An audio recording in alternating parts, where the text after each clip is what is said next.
నమస్తే, welcome to burning issue. Tirumala పవిత్రతపై మచ్చపడిందా?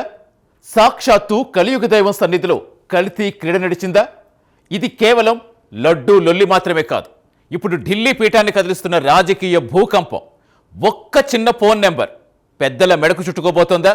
అసలు ఆ చిన్న అప్పన్న ఎవరు? తెర వెనుక నడిపించిన అసలు సూత్రధారులు ఎవరు? చంద్రబాబు ఢిల్లీ టూర్ వెనుకున్న మాస్టర్ స్కెచ్ ఏంటి? వాదనలు ప్రతివాదనల మధ్య నలిగిపోతున్న నిజం కోసం ఒక్కొక్కటిగా బయటపడుతున్న ఆ ఆధారాలేంటో ఇప్పుడు చూద్దాం.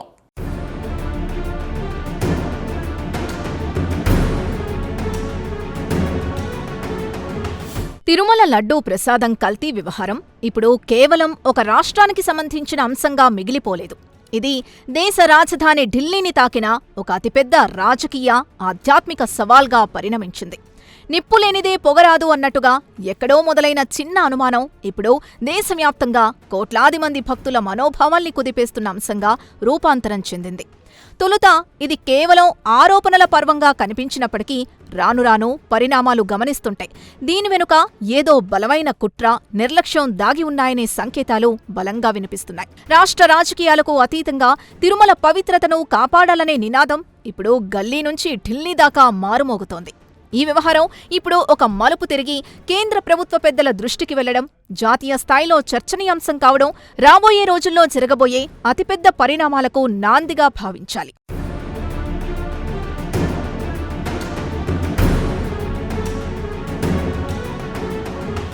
ప్రస్తుత పరిస్థితిని నిశితంగా పరిశీలిస్తే రెండు ప్రధాన వాదనలు పరస్పరం ఢీకొంటున్నాయి. ఒకవైపు కల్తీ జరిగిందనేది సాంకేతిక ఆధారాలతో కూడిన వాదనైతే, మరొకవైపు ఇదంతా రాజకీయ ప్రేరేపిత ఆరోపణలని కొట్టిపారేస్తున్న విపక్షం వైఖరి కనిపిస్తోంది. అయితే ఇక్కడ ప్రజలు గమనిస్తున్న విషయం మరొకటుంది. సాక్షాత్తు కలియుగ దైవం సన్నిధిలో అపచారం జరిగిందా లేదా అన్నది నిగ్గు తేలాల్సిన బాధ్యత ప్రభుత్వాలపైనుంది. ఆరోపణలు చేయడం సహజమే.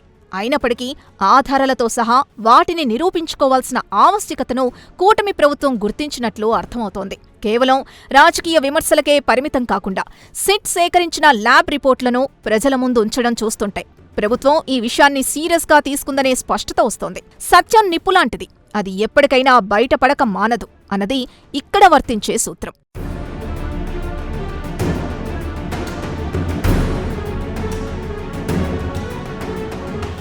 కూటమి ప్రభుత్వం కేవలం అధికారిక ప్రకటనలకే పరిమితం కాకుండా క్షేత్రస్థాయిలో ప్రజల్లోకి వెళ్లేందుకు ఒక పటిష్టమైన ప్రణాళికను అమలు చేస్తున్నట్టు గోచరిస్తోంది. ఊరు, వాడ, పట్టణాలు అనే తేడా లేకుండా కల్తీ ఘటనపై నిరసనలు, అవగాహన కార్యక్రమాలు చేపట్టడం దీనికి నిదర్శనం. ప్రజలకు వాస్తవాలు వివరించే ప్రయత్నాల్లో భాగంగా సిట్ నివేదికలు, ల్యాబ్ రిపోర్ట్ల సారాంశాన్ని సామాన్యుడికి కూడా అర్థమయ్యే రీతిలో చేరవేస్తున్నారు. ఇది కేవలం రాజకీయ ప్రచారంలా కాకుండా భక్తుల మనోభావాలకు భరోసా కల్పించే ప్రయత్నంగా విశ్లేషకులు భావిస్తున్నారు. గత ప్రభుత్వ హయాంలో జరిగిన లోపాల్ని ఎత్తిచూపుతూ తమ చిత్తశుద్ధిని నిరూపించుకునేందుకు కూటమి నేతలు చేస్తున్న ప్రయత్నం ప్రజల్లో ఒక బలమైన అభిప్రాయాన్ని ఏర్పర్చే దిశగా సాగుతోంది.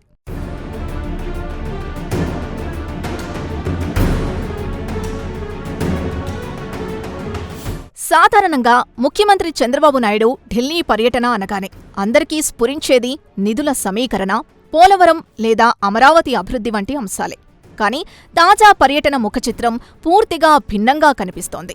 ఈ దఫా ఆయన ఢిల్లీ పర్యటనలో అభివృద్ధి ఎజెండాతో పాటు తిరుమల కల్తీ నెయ్యి వ్యవహారం ప్రధానాస్త్రంగా మారినట్లు స్పష్టమైన సంకేతాలు వెలువడుతున్నాయి. చేతులు కాలేక ఆకులు పట్టుకున్నట్లు కాకుండా సమస్య తీవ్రతరం కాకముందే కేంద్ర పెద్దలకు పూర్తి సమాచారాన్ని, ఆధారాల్ని అందించాలనేది బాబు వ్యూహం. ఢిల్లీ వేదికగా ఈ అంశాన్ని లేవనెత్తడం ద్వారా జాతీయ స్థాయిలో వైసీపీని ఇరకాటంలో పెట్టడమే కాకుండా తిరుమల పవిత్రత విషయంలో తమ ప్రభుత్వం ఎంత సీరియస్గా ఉందో చాటి చెప్పే ప్రయత్నంగా దీన్ని చూడాలి. ఇది కేవలం ఫిర్యాదు కాదు, ఒక రాజకీయ వ్యూహాత్మక ఎత్తుగడ.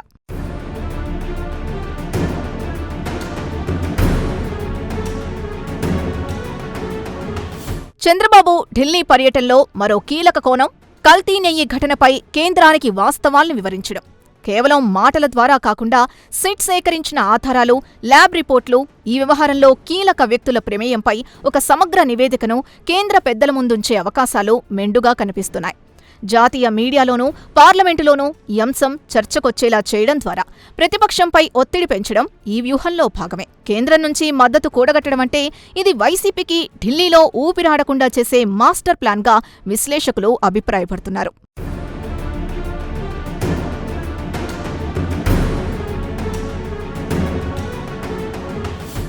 కథ ఇక్కడితో ఆగలేదు.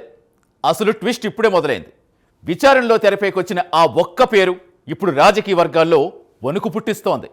ఒక సాధారణ పిఏ చేతిలో బడానేతల ఫోన్ నెంబర్ ఎందుకుంది?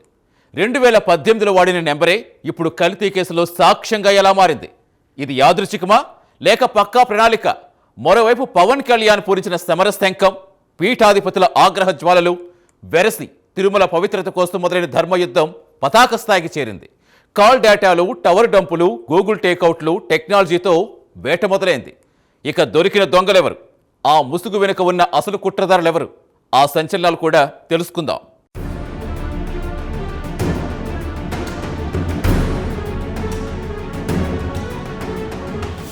ఈ మొత్తం ఎపిసోడ్లో అనూహ్యంగా తెరపైకొచ్చిన పేరు మాజీ TTD chairman YV Subbareddy PA Chinnappanna. అసలు కల్తీ బీజం ఎక్కడ పడింది, సూత్రధారులు ఎవరు అనే ప్రశ్నలకు సమాధానం వెతికే క్రమంలో విచారణాధికారుల చూపు చిన్నప్పన్న వైపు మళ్లింది. తీగ లాగితే డొంకంతా కదిలినట్లు ఈ ఒక్క వ్యక్తి చుట్టూ తిరుగుతున్న విచారణ అనేక ఆసక్తికర విషయాల్ని వెలుగులోకి తెస్తోంది. గతంలో వైవి సుబ్బారెడ్డి పేరుతో ఉన్న ఫోన్ నెంబర్ను చిన్నప్పన్న వినియోగించడం, అదే నెంబర్ ఇప్పుడు కల్తీ వ్యవహారంలో కీలకంగా మారడం యాదృచ్ఛికం కాదని విచారణ సంస్థలు భావిస్తున్నాయి. ఒక సామాన్య పిఏ చుట్టూ ఇంతటి వివాదం ముసురుకోవడం వెనుకున్న పెద్దల హస్తంపై అనుమానాలను బలపరుస్తోంది.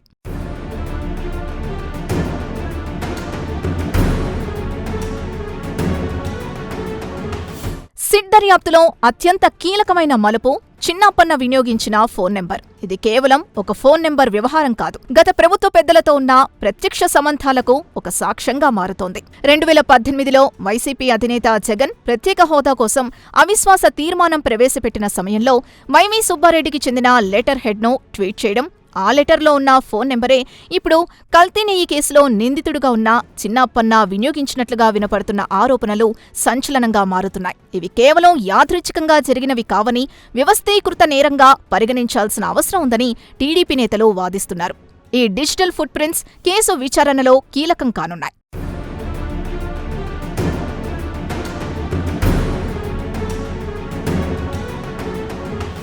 మరోవైపు అధికారపక్షం ఆరోపణల్ని వైసీపీ తీవ్రంగా తిప్పికొడుతోంది.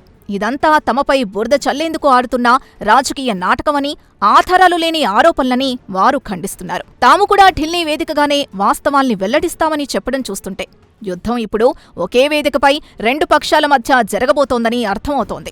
జాతీయ మీడియాలో ఈ అంశం చర్చకొచ్చేలా చేయడం ద్వారా తమ వాదనను వినిపించేందుకు వైసీపీ ప్రయత్నిస్తోంది. అయితే కంచే చేనుమేసిన చందంలాగా వ్యవస్థల్ని కాపాడాల్సిన వారే భక్షకులుగా మారారనే ముద్రను తొలగించుకోవడం, వారి ఎదురుదాడి ఎంతవరకు ఫలిస్తుందనేది రాబోయే విచారణ నివేదికలపై ఆధారపడి ఉంటుంది.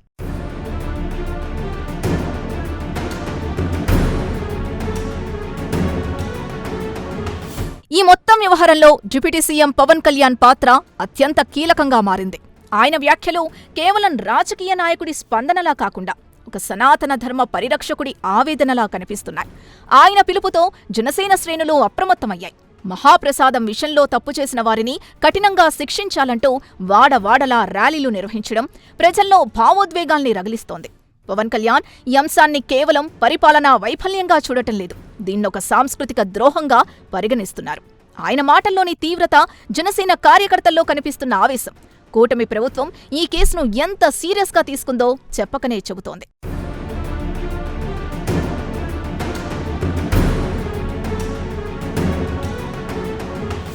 రాజకీయ నేతలే కాకుండా ఆధ్యాత్మికవేత్తలు, పీఠాధిపతులు కూడా ఈ వ్యవహారంపై గళం విప్పడం పరిస్థితి తీవ్రతను తెలియజేస్తోంది. తిరుమల పవిత్రతకు భంగం కలిగిస్తే ఊరుకునేది లేదని హెచ్చరిస్తున్న బీజేపీ శ్రేణులు పీఠాధిపతుల డిమాండ్లు ప్రభుత్వానికి మద్దతుగా నిలుస్తున్నాయి. హిందూ ధార్మిక సంస్థల నుంచి వస్తున్న ఒత్తిడి ఈ కేసు విచారణను వేగవంతం చేసేలా ప్రభావితం చేస్తోంది. నెయ్యి కల్తీపై నిగ్గు తేల్చాలనే డిమాండ్ ఇప్పుడు ఒక సామాజిక ఉద్యమ రూపు దాలుస్తోంది. ధార్మిక సంస్థల ఆగ్రహం ప్రభుత్వ చర్యలకు నైతిక బలాన్ని చేకూరుస్తోంది. ఇది కేవలం ఆహార భద్రతకు సంబంధించిన విషయం కాదు, కోట్లాది మంది విశ్వాసాలకు సంబంధించిన అంశం.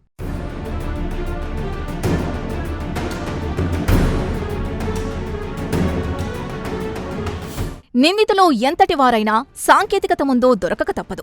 ఇప్పుడు కూటమి నేతలు తెరపైకి తెస్తున్న ప్రధాన demand call detail records, tower dump, Google takeout డేటాను విశ్లేషించడం. వైవి సుబ్బారెడ్డి నెంబరుగా భావిస్తున్న చిన్నప్పన్న సెల్ ఫోన్ డేటాను క్షుణ్ణంగా పరిశీలిస్తే కుట్రదారుల అసలు రంగు బయటపడుతుందని టీడీపీ నేతలు బలంగా నమ్ముతున్నారు. ఈ డేటా విశ్లేషణ ద్వారా ఎవరు ఎవరితో మాట్లాడారు, ఎప్పుడు మాట్లాడారు అనే విషయాలపై స్పష్టత వచ్చే అవకాశం ఉంది. ఆధునిక దర్యాప్తు పద్ధతులు ఈ కేసులో గేమ్ చేంజర్గా మారే అవకాశాలు మెండుగా ఉన్నాయి. నేరం చేసిన వారు ఎంత దాక్కున్నా డిజిటల్ సాక్ష్యాలు వారిని పట్టించేస్తాయి.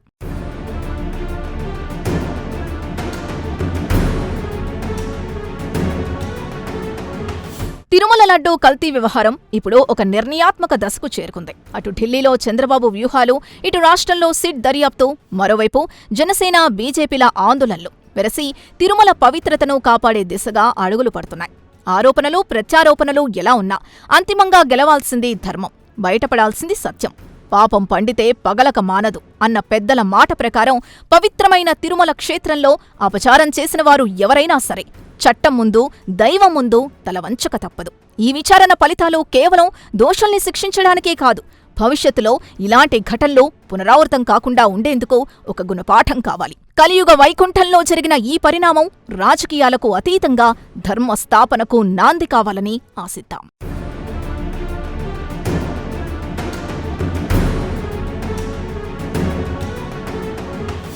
ఇది కేవలం ఒక రాజకీయ వివాదం కాదు, కోట్లాది మంది భక్తుల విశ్వాసానికి జరిగిన గాయం. అధికారం ఎవరిదైనా కావచ్చు, ఆరోపణలు ఎటువైపైనా ఉండొచ్చు, కానీ కలియుగ దైవం సాక్షిగా జరిగిన ఈ అపచారం మాత్రం క్షమించరానిది. ఆ 7 కొండలవాడి లడ్డూలో కల్తీ జరిగితే ఆ పాపం పడినట్లేనా? ఈరోజు కాకపోతే రేపు సాంకేతిక సాక్ష్యాలతో అయినా సరే ఆ అజ్ఞాత హస్తాలు బయటపడక తప్పదు. ధర్మో రక్షితి రక్షితః ఎంత నిజమో, తప్పు చేసిన వాడు శిక్ష అనుభవించటం అంతే తథ్యం. తిరుమల పవిత్రత కాపాడటం ఇప్పుడు ఒక బాధ్యత మాత్రమే కాదు, చరిత్ర మన భుజాలపై ఉంచిన కర్తవ్యం. ఆ నిజం నిగ్గు తేలే వరకు వినిపిస్తున్న కథనాలన్నీ దోషులకు ఒక హెచ్చరిక మాత్రమే.